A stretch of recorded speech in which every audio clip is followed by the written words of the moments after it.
기쁨이 계신 여러분 주님의 이름으로 환영합니다. 오늘도 하나님을 만나는 기쁨이 풍성이 넘치는 수요예배가 되기를 간절히 소원합니다. 휴스턴을 비롯하여서 동부와 서부 그리고 우리 한국에서 함께 예배드리고 있는 우리 기쁨의 가족들 모두 다 하나님을 만나는 기쁨이 넘치는 오늘 예배가 되기를 간절히 소원합니다. 이 시간 우리 하나님 앞에 기도하면서 나아가겠습니다. 하나님 아버지 감사합니다. 오늘도 하나님 앞에 나와 예배 드릴 수 있도록 저희들이 이렇게 예배의 자리로 불러 모아주신 것 감사드립니다. 하나님 또 각자의 또 가정에서 예배를 드리고 있는 우리 사랑하는 기쁨의 가족들 그 가정마다 하나님의 풍성한 은혜를 이 시간 내려주시옵소서. 그래서 우리의 가정이 정말로 하나님 앞에 예배 드리는 예배의 자리가 될 수 있도록 하나님 축복하여 주시옵소서. 오늘도 하나님 앞에 나와서 거룩하신 하나님을 마음껏 찬양하며 예배 드릴 때 하나님 저희들이 예배를 기뻐받아 주시옵시고 하나님 홀로 영광받아 주시옵소서. 감사드리며 이 모든 말씀 예수 그리스도 이름으로 기도드립니다. 아멘. 우리 찬송가 546장 함께 찬양하시겠습니다. 546장입니다.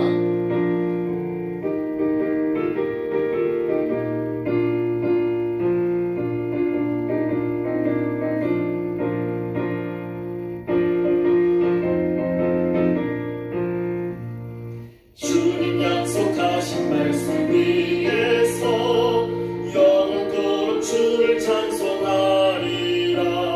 소리 높여 주께 영광 돌리며 약속 믿고 굳게 서리라.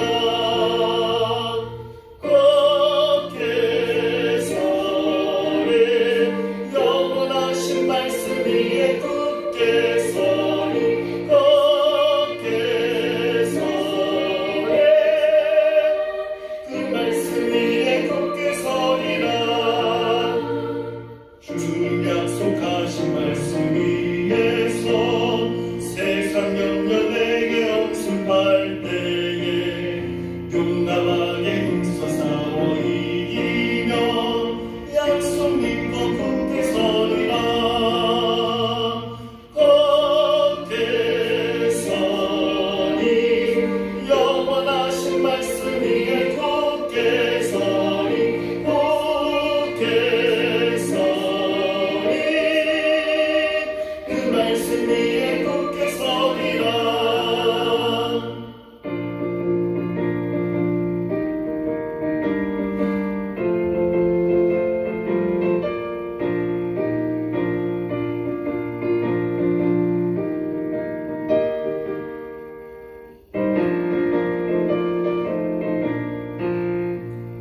주님 약속하신 말씀 위에서 영원하신 주의 사랑이 믿고 성령으로 힘써 싸워 이기며 약속 믿고 굳게 서리라.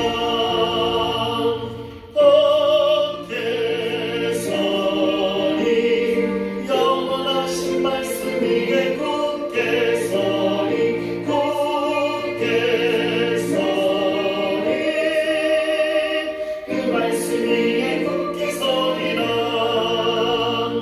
주님 약속하신 말씀 위에서 성령 인도하는 대로 행하며 주님 품에 항상 안식 얻으며 약속 믿고 굳게 서리라.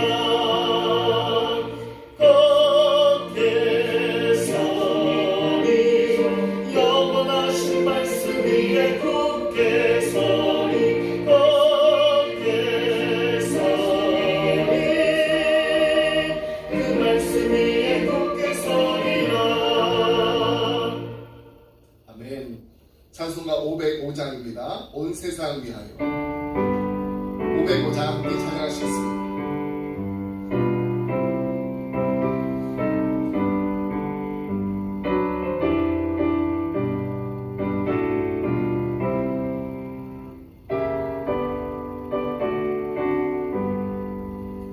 온 세상 위하여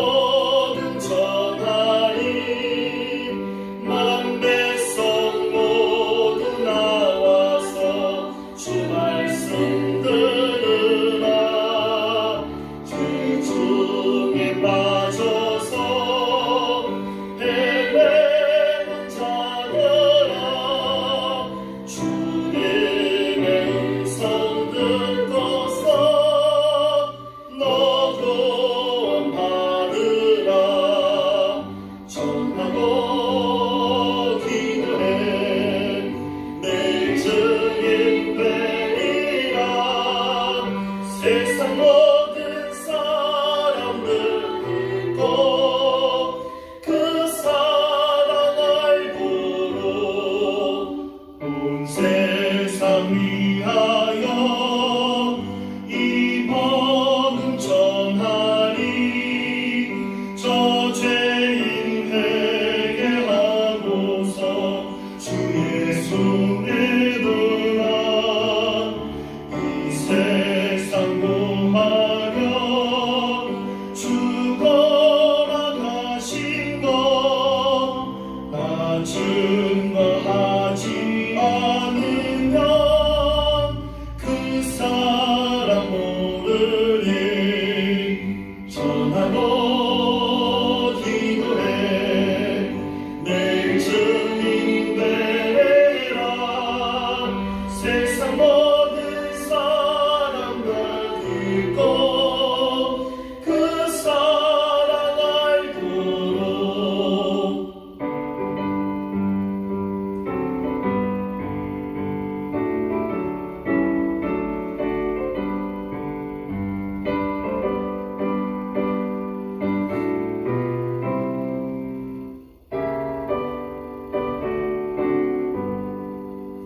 온 세상 위하여 주의 임하네. 주 예수 이름 힘입어 이 복음 전하자. 먼 곳에 나가서 전하지 못해도 나 어느 곳에 있든지 늘 기도 힘쓰니. 전하고 기도해 내 증인 되리라.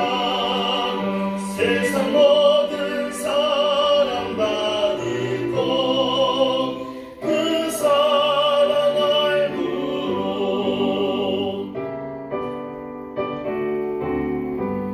네. 오늘 함께 나눌 말씀은 사도행전 2장 22절로 36절 말씀 함께 보겠습니다.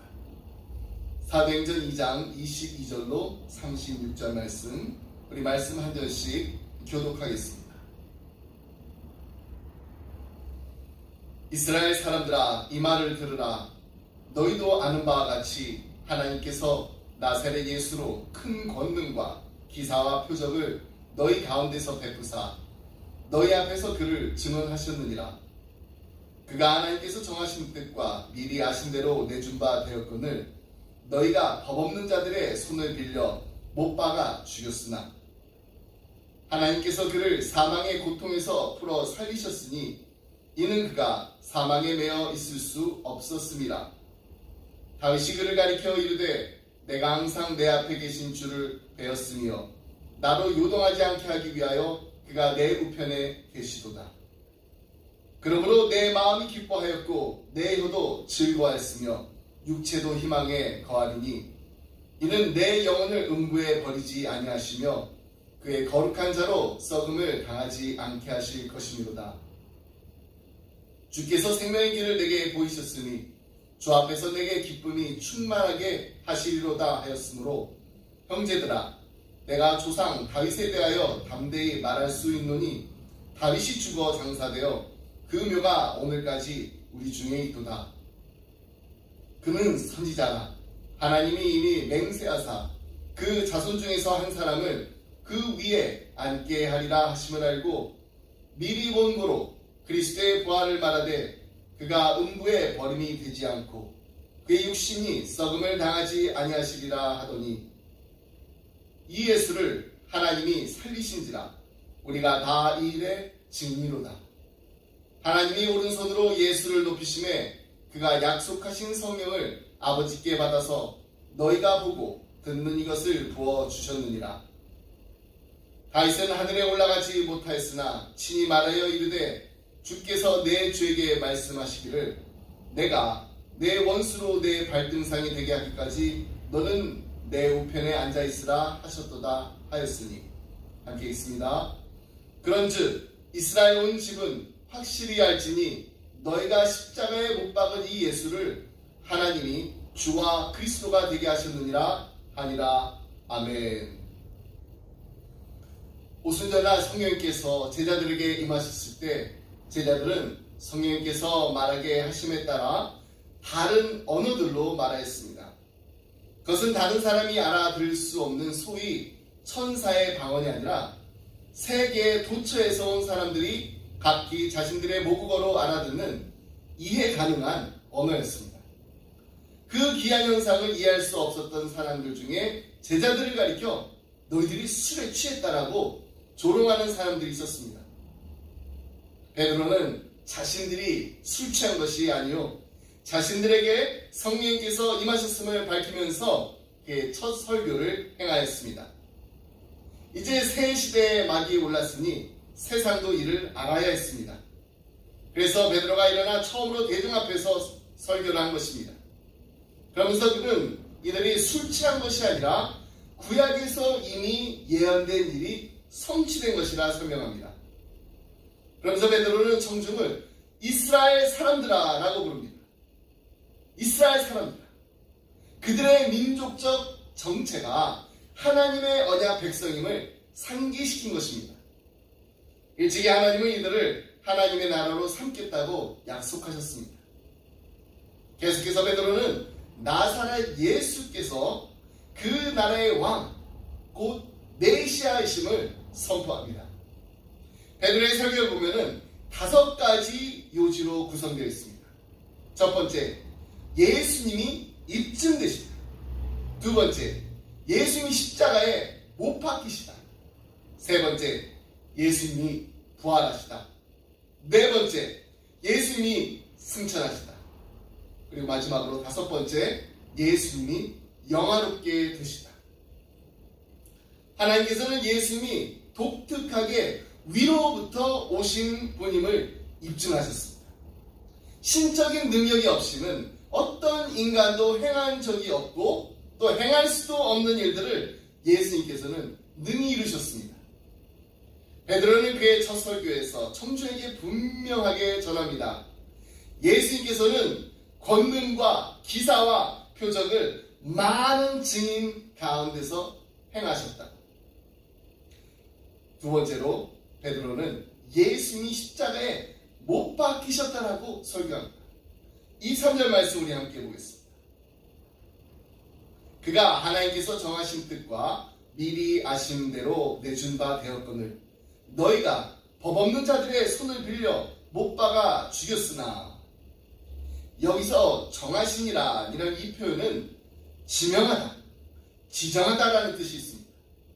예수님은 단지 그냥 십자가에 달릴 운명이셨던 것이 아니라 하나님께서 자신의 아들을 지명하여 그 사명을 맡기셨다는 것입니다. 그러면서 베드로가 예수님께서 십자가에 왜 달려 돌아가셨는지에 대해서 아주 놀라운 말을 합니다. 누가 예수님을 죽였다고 하나요? 바로 너희가 죽였다고 합니다. 예수님께서는 그냥 우연하게 돌아가신 것이 아닙니다. 예수님께서는 운이 좋지 않아서 돌아가신 것이 아닙니다. 예수님께서는 결코 실패해서 돌아가신 것이 아닙니다. 하나님께서는 그를 죽이시기로 작정하셔서 돌아가신 것입니다. 그래서 예수님께서는 인간의 몸을 입고 이 땅에 오신 것입니다. 그러므로 예수님을 누가 죽였나요? 바로 우리가 죽인 것입니다. 누가 예수님을 십자가에 못 박았나요? 바로 내가 예수님을 십자가에 못 박은 것입니다. 누가 십자가에 달리신 예수님의 고통스러운 옆구리를 창으로 찔렀나요? 바로 나입니다. 세 번째로 베드로는 예수님의 부활하심에 대해 설교를 했습니다.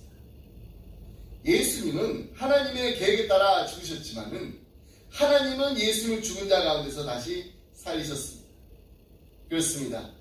예수 그리스도의 부활은 명백한 진리입니다. 그리스도의 부활은 부인할 수 없는 팩트, 사실입니다. 그리고 우리는 이 일에 모두 다 증인이 되어야 합니다. 왜냐하면 우리가 믿고 의지하는 하나님, 그 하나님은 하나밖에 없는 독생자 예수 그리스도를 아낌없이 십자가에 내어 주실 만큼 십자가에 달려 돌아가게 하실 만큼 우리를 사랑하시는 하나님이시기 때문입니다. 그리고 우리 주님은 사망 권세를 이기시고 장사한 지 사흘 만에 죽은 자 가운데서 다시 살아나셨습니다. 이 기쁜 소식을 우리만 간직할 수 있나요? 없습니다. 우리만 누리고 우리만 만족해하고 우리만 감사할 수 없습니다. 전해야 됩니다. 나눠야 합니다. 휴스턴을 비롯하여서 텍사스를 넘어 미국을 넘어 땅끝까지 우리 모두 복음을 증거하는 예수님의 산 증인들이 되어야 합니다. 여기까지가 2주 전에 우리가 함께 살펴본 말씀입니다. 오늘은 이제 네 번째와 다섯 번째 요지를 함께 보겠습니다. 네 번째, 예수님이 승천하셨다라고 베드로는 설교합니다. 베드로의 설교는요, 그냥 부활하신 것으로 끝나지가 않습니다. 베드로는 예수님의 정체가 메시아라는 그 확증을 더 내놓았는데 그것이 바로 예수님이 승천하셨다는 것입니다. 33절로 34절 말씀 보겠습니다. 하나님이 오른손으로 예수를 높이심에 그가 약속하신 성령을 아버지께 받아서 너희가 보고 듣는 이것을 부어주셨느니라. 다윗은 하늘에 올라가지 못하였으나 친히 말하여 이르되 주께서 내 주에게 말씀하시기를. 베드로를 비롯하여서 예수님을 따르던 이들은 자기들 가운데 서 계신 부활하신 주님을 직접 볼 수가 있었습니다. 주님이 말씀하신 것을 들었습니다. 그리고 주님께서 잡수시는 것을 보았습니다. 예수님의 몸을 만졌습니다. 그리고 한 날이 넘도록 예수님의 가르침을 받았습니다. 예수님께서는 그들이 보는 데서 인자만이 하실 수 있는 일을 하셨는데 그것이 바로 하늘로 올라가신 것입니다. 십자가에 못 박히시던 산헤드린 앞에서 재판을 받으실 때 예수님은 자신이 승천해서 하늘의 권능의 우편에 앉아 있으리라고 말씀하셨는데 이는 명백한 메시아의 표상입니다. 근데 이 주장 때문에 산헤드린은 예수님을 죽이는 것을 정당하게 여겼습니다. 하지만 죽은 자 가운데서 부활하신 예수님이 승천하셨으니 이제 그분이 메시아라는 사실을 의심할 근거가 없어진 것입니다. 마지막으로 베드로는 예수님이 영화롭게 되심을 설교합니다. 35절 말씀 함께 보겠습니다. 내가 내 원수로 내 발등상이 되게 하기까지 너는 내 우편에 앉아 있으라 하셨도다 하였으니. 요한복음에 보면은요, 예수님은 하나님의 아들이 영광을 얻을 때 온다고 말씀하셨습니다. 요한복음 12장 21절로 22절 말씀 함께 보겠습니다. 예수께서 대답하여 이르시되 인자가 영광을 얻을 때가 왔도다. 내가 진실로 진실로 너에게 이르노니 한 알에 미리 땅에 떨어져 죽지 아니하면 한 알 그대로 있고 죽으면 많은 열매를 맺느니라. 여기서 영광을 얻는다라는 헬라어는 한없이 위대하다, 위엄을 두르다, 영화롭게 되다라는 뜻이 담겨져 있습니다. 다시 말해서 영화롭게 된다는 말은 모든 증인 앞에서 최고의 정당성을 인정받는다라는 말씀입니다. 그렇습니다. 예수님이 메시아라는 사실은 그분의 죽음과 부활과 그리고 승천을 통해 확증되었습니다. 그리고 예수님이 하신 그 모든 주장들, 그분이 아버지의 우편에 앉아 계시다는 그 사실도 말미암아 정당성이 입증된 것입니다. 이제 베드로가 그의 설교를 마치면서 메시아를 십자가에 못 박은 청중의 죄를 아주 당당하게 지적합니다. 36절 말씀입니다. 그런즉 이스라엘 온 집은 확실히 알지니 너희가 십자가에 못 박은 이 예수를 하나님이 주와 그리스도가 되게 하셨느니라 하니라. 정말로 놀랍지 않습니까? 불과 몇 주 전까지만 해도 베드로는 자신이 예수님을 따르는 12 제자들 중에 하나가 절대로 아니라면서 나는 예수님을 모른다고 예수님을 저주까지 하면서 부인했던 자입니다. 그가 벌하신 예수님을 만나지 않았더라면, 예수님께서 그를 만나서 회복해 주지 않으셨더라면 그는 자신의 실패 때문에 영원히 사역의 길을 등졌을 것입니다. 불과 며칠 전까지만 해도 종교 지도자들, 종교 당국자들의 그 위세가 두려워서 어두운 방에 웅크리고 있던 베드로였습니다. 그런데 성령께서 임하시자 어떤 결과가 나타났나요? 베드로는 놀랍게도 능력 있게 증언했습니다. 완전히 다른 사람으로 변화되었던 것입니다. 그리고 이제 다시 담대하게 선포합니다. 고백합니다. 너희가 십자가에 못 박은 이 예수를 하나님이 주와 그리스도가 되게 하셨느니라 하리라. 우리가 셰퍼드 라이프에서 함께 공부했던 것처럼 그리스도, 이 그리스도는 헬라식 표현입니다. 그 뜻은 무엇인가요? 기름을 부은 자입니다.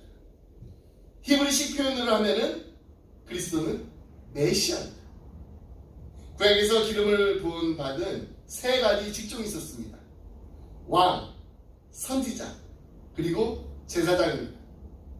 이 세 직종이 기름 부음을 받고 기름 부음을 받은 자를 메시아라고 합니다. 근데 이 메시아와 예수 그리스도에게 쓰이는 메시아라는 단어는 구분이 됩니다. 예수 그리스도에게 쓰이는 메시아라는 단어 앞에는 반드시 정관사가 붙습니다. 영어로 말하면 the Messiah입니다. 정관사 더가 붙게 되면은 the Messiah, 유일한 분이라고 있습니다. 유일한 한 분. 그러므로 주와 그리스도가 되게 하셨느니라. 이 베드로의 선언적 의미는 이 세상의 모든 인생에 대한 유일한 대답은 오직 그리스도 외에는 없다라는 것을 얘기하고 있는 것입니다. 주와 그리스도 되게 하셨느니라. 이 고백은 누구든지 그리스도 외에는 구원을 얻을 만한 이름을 준 적이 없습니다 라고 선언하는 것입니다. 근데 이 놀라운 베드로의 고백이 담대하게 선포되자 더 놀라운 일이 벌어집니다. 그의 설교를 듣고 많은 사람들이 마음이 찢겼다는 것입니다. 이 표현은 죄의 자각 내지는 하나님이 주신 죄책을 가리키는 말일 수 있습니다. 우리말 찔리다, 이 찔리다로 번역된 헬라어 카타니소는 본래 이 말발굽에 이렇게 움푹 파인 상태를 의미하는 것입니다. 마른 땅이 말발굽에 파일 정도라면 땅을 짓밟는 그 말의 힘이 얼마나 가공할 만하겠습니까? 베드로의 설교가 듣는 이에게 그 정도로 충격이었다는 것입니다. 그들 가운데는 제자들을 가리켜 술에 취했다, 너희들 술에 취한 거 아니라고 조롱한 자들도 있었을 것이고, 또 예수님을 십자가에 못 박아 죽이는데 직접적으로 또 간접적으로 동조한 사람들도 있었을 것입니다. 그런데도 그들은 너희가 나사렛 예수를 못 박아 죽였다, 이 베드로의 설교에 나는 아니에요, 나는 아닙니다, 화를 내거나 내가 아니고 빌라도 총독이 대제사장들의 짓이었다라고 변명하지 않았습니다. 우리의 마음에 크나큰 찔림을 받았다는 것은 그들의 양심이 살아있었음을 일깨워줍니다. 이처럼 하나님의 진리는 예리한 칼날처럼 그들의 모든 보호막을 막 뚫고 들어가서 마음의 정서적인 그 고통을 일으켰던 것입니다. 그렇습니다. 많은 사람들이 진리의 말씀 앞에서 양심의 가책을 느낍니다. 그러나 그 가책에 반응하기보다 대부분 그냥 또 지나쳐버리고 맙니다. 그런 일이 계속해서 반복되다 보면은 인간의 양심은 진리에 전혀 무감각한 죽은 양심으로 전락해버립니다. 한 인간의 양심이 언제나 변함없이 싱싱하게 살아있느냐, 아니면 막 냄새나는 시체처럼 썩어가고 있느냐는 전적으로 자신의 탓입니다. 자신의 책임입니다. 베드로의 설교를 들은 사람들, 마음이 마른 땅에 말발굽이 막 파이는 것처럼 막 크나큰 찔림을 받았을 때 그냥 아무 일도 없다는 듯이 지나쳐버리지 않았다라는 거예요. 그들은 양심의 그 아픔이 채 가시기도 전에 이렇게 물어봅니다. 형제들아, 우리가 어찌할꼬? 그들은 자신들의 그 지난 삶을 돌아보면서 정말 그 지난 삶이 잘못되었다면 그것은 누구 탓도 아닌 바로 자신들의 과오임을 깨닫고 바르게 인식했습니다. 그들의 이 절박한 물음에 우리가 어찌했고, 이 절박한 물음에 베드로는 복잡할 것 없는 아주 그냥 간단하게 심플한 직선적인 답변을 내놓습니다. 38절 말씀 함께 보겠습니다. 베드로가 이르되 너희가 회개하여 각각 예수 그리스도의 이름으로 세례를 받고 죄 사함을 받으라. 그리하면 성령의 선물을 받으리니. 여러분, 성경에 보면은 성령의 선물 옆에 이렇게 번호가 있는 것을 볼 수 있습니다. 여러분, 지금 여러분 성경 한번 보세요. 각주가 이렇게 되어 있는 게 있어요. 넘버일 수도 있고 알파벳일 수도 있고 또 기억, 니은, 디귿 이렇게 될 수도 있습니다. 자, 성령의 선물 옆에 설명을 보게 되면은 성령의 선물을 성령을 선물로 받으라 로도 번역할 수 있다고 되어 있습니다. 베드로는 양심의 찔림을 받아서 어찌할꼬, 우리가 어찌할꼬 통탄해하는 그 사람들에게 하나님의 영이신 성령과 동행할 수 있는 길을 제시해 주었던 것입니다. 성령님과 동행하지 않으면 안 된다라는 거예요. 성령님과 동행하지 않고는 양심의 가책이 없는 바른 삶이란 불가능하기 때문입니다.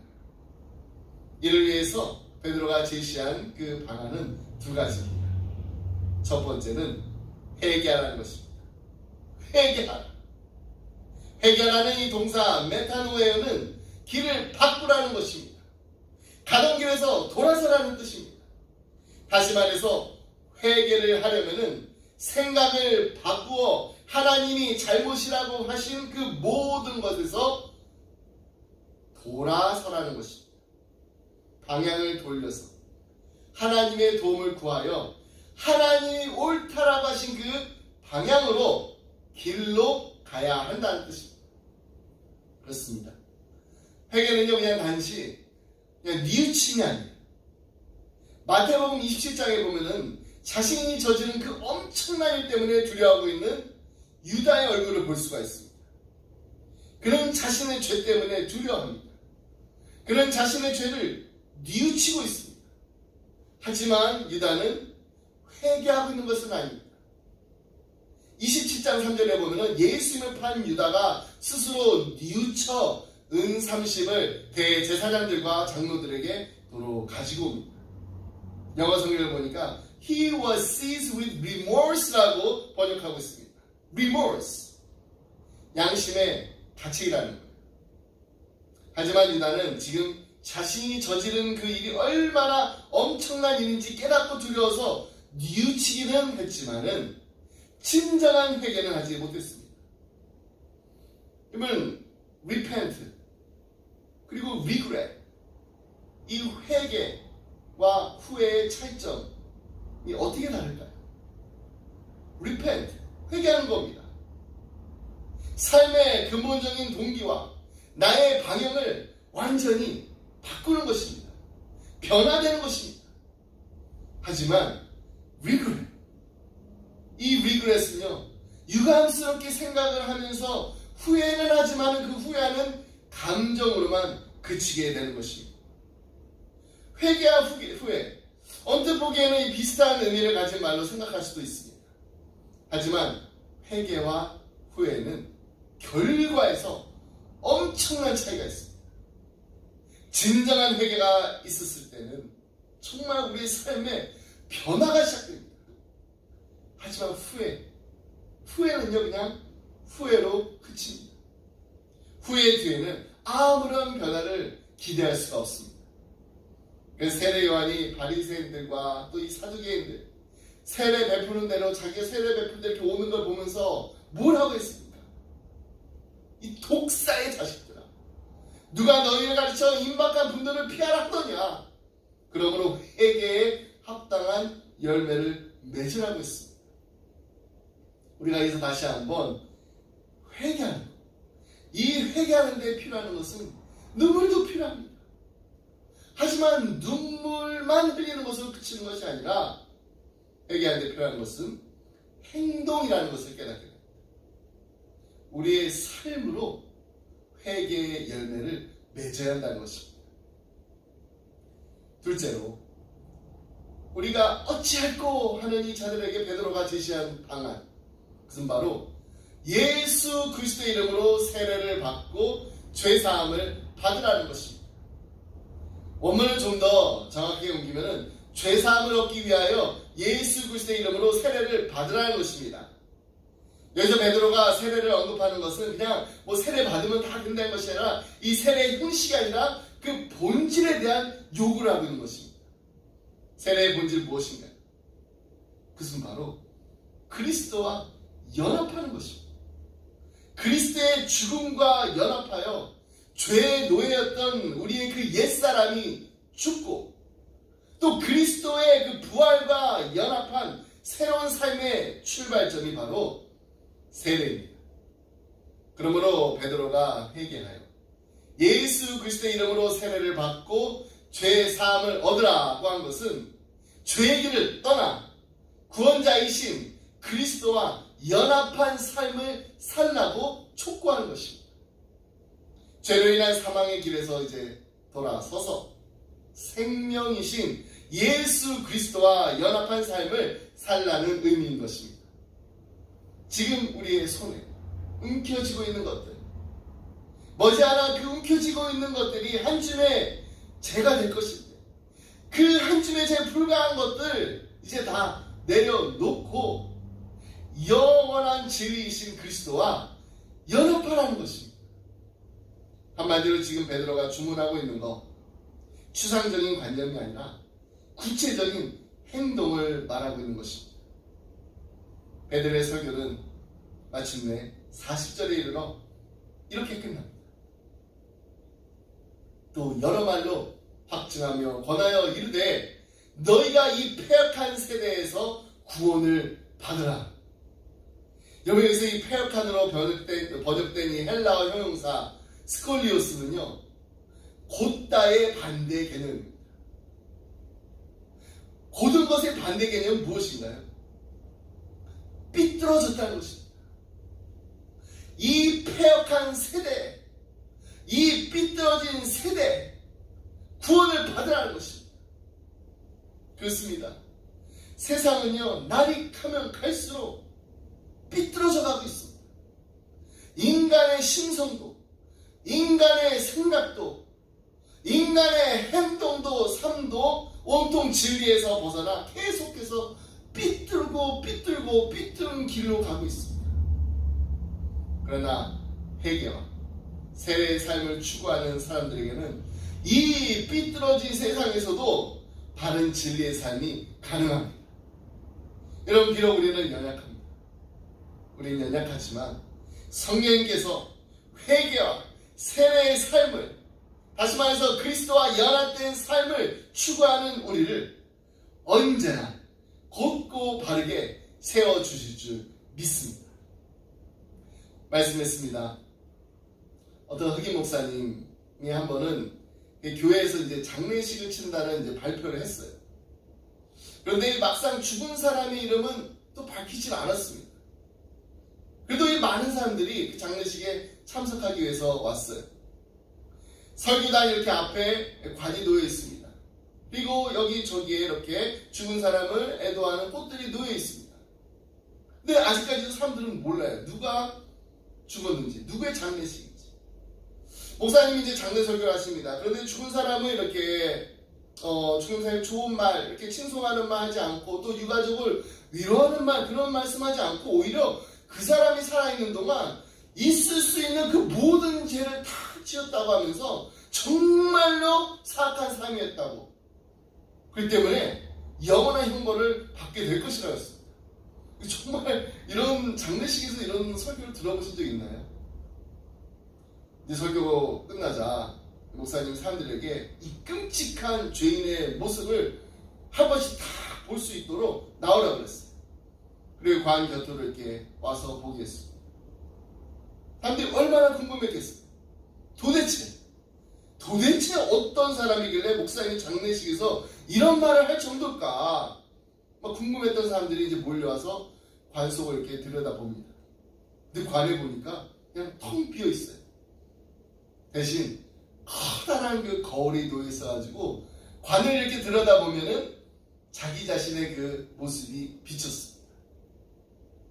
그때 목사님이 이렇게 힘주어서 말했다고 합니다. 바로 그 거울에 비친 당신이 제가 방금 전에 말씀드렸던 아주 사악한 죄인입니다. 여러분, 영국의 설교자 스펄전 목사님이 일찍 이런 말을 했습니다. 우리가 어떤 때에 나는 참 죄인이다, 나는 참 나쁘다, 나는 약하다라고 느껴질 때가 있다. 그러나 기억하라, 당신은 그거보다 더 악하다는 사실. 그렇습니다. 사실 우리가 어떤 때는 나는 죄인이다라고 내 죄를 깨닫고 부끄럽게 알고 또 탄식할 때가 있습니다. 그러나 하나님께서 우리 보실 때는 우리가 생각하는 그것보다 더 악한 죄인이라는 사실을 우리가 깨달아야 됩니다. 하지만 그런 우리를 살리시려고, 구원하시려고 하나밖에 없는 독생자 예수 그리스도께서 십자가에 두 팔 벌려 달려 돌아가셨다라는 것, 이 놀라운 은혜에 우리는 날마다 감사합니다. 우리도 베드로와 같이 담대하게 선포해야 됩니다. 너희가 십자가에 못 박은 이 예수를 하나님이 주와 그리스도가 되게 하십니다. 너희가 회개하여 각각 예수 그리스도의 이름으로 세례를 받고 죄 사함을 받으라. 그리하면 성령의 선물을 받으리라. 그리하면 성령을 선물로 받으리라. 아멘. 담대히 외치고 전하는 그리스도의 사신들이 다 되시길 주님의 이름으로 축복합니다. 기도하겠습니다. 하나님 아버지, 감사합니다. 대림절을 맞아 다시 한번 우리를 위하여 십자가에 못 박혀 달려 돌아가신 우리 주님의 사랑에 감사드립니다. 장사한 지 사흘 만에 죽은 자 가운데서 다시 살아나신 부활의 주님을 찬양합니다. 사망 권세를 이기시고 부활하신 주님을 다시 만날 그날까지 우리도 이 땅을 살아가면서 이 기쁜 소식과 주님의 사랑을 나누기 힘쓰는 예수님의 참 제자들이 되게 하여 주옵소서. 패역한 세대를 향하여, 삐뚤어진 세대를 향하여 진리의 말씀을 담대히 외치게 하여 주옵소서. 하나님께서 사도 베드로를 통해 뜨거운 마음으로 우리를 향해 외쳤던, 너희는 이 패역한 세대에서 구원을 받으라는 이 메시지를 우리도 담대하게 선포할 때 회개의 역사, 구원의 역사, 부흥의 역사가 일어나게 하여 주옵소서. 우리 기쁨의 가족들뿐만 아니라 우리 주에 아직 주님을 알지 못하고 방황하는 수많은 영혼들이 있습니다. 복음이 이들에게 전해질 때 이들의 마음이 찔려 삐뚤어진 길에서 하나님의 곧고 의로운 길로 돌아가게 되는 은혜를 내려 주옵소서. 이 모든 말씀 부활이요 생명 되신 예수 그리스도 이름으로 기도드립니다. 아멘. 시간 우리 다 같이 우리는 모두 다 주님의 증인을 찬양하겠습니다. 우리 함께 박수 치면서 찬양하겠습니다. 모두 다 주님의 증인 땅 끝까지 이르러 주 복음 전하세. 우리는 모두 다 주님의 증인 땅 끝까지 이르러 주 복음 전하세. 십자가 지신 고난의 주님 사망 권세 이기고 사신 부활의 주님 다시 오신 약속하신 재림의 주님 땅 끝까지 이르러 주님 전하세. 모두 다 주님의 증인 땅 끝까지 이르러 주 복음 전하세. 우리는 모두 다 주님의 증인 땅 끝까지 이르러 주 복음 전하세.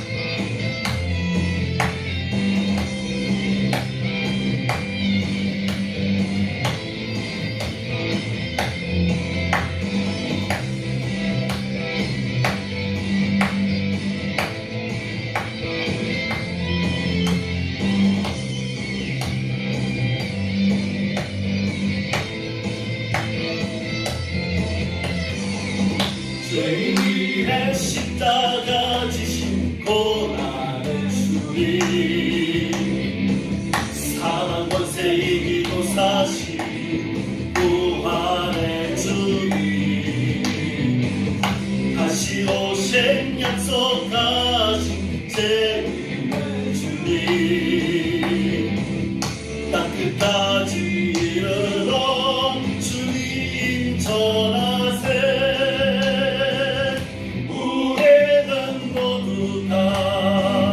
주님의 증인 땅 끝까지 이르러 주 복음 전하세. 우리는 모두 다 주님의 증인 땅 끝까지 이르러 주 복음 전하세. 우리는 모두 다 주님의 증인 땅 끝까지 이르러 주 복음 전하세.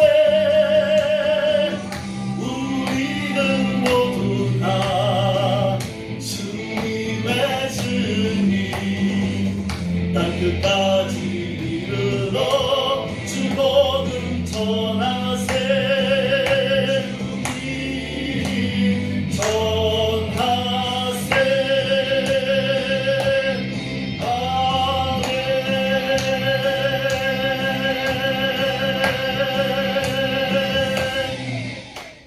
아멘. 기도하겠습니다. 지금은 우리 주 예수 그리스도의 은혜와 하나님 아버지의 무한하신 사랑과 성령님의 감동감화 교통하심이 하나님 우리에게 성령을 부어주셔서 예수님의 죽으심과 부활하심을 날마다 전하는 예수님의 산 증인들이 되게 하여 주옵소서. 간절한 마음으로 귀담의 자리를 떠나는 사랑하는 성도님들과 가정과 생업이 그리고 주님의 몸된 교회 위에 지금부터 영원토록 함께 하시길 간절히 축원하옵나이다. 아멘.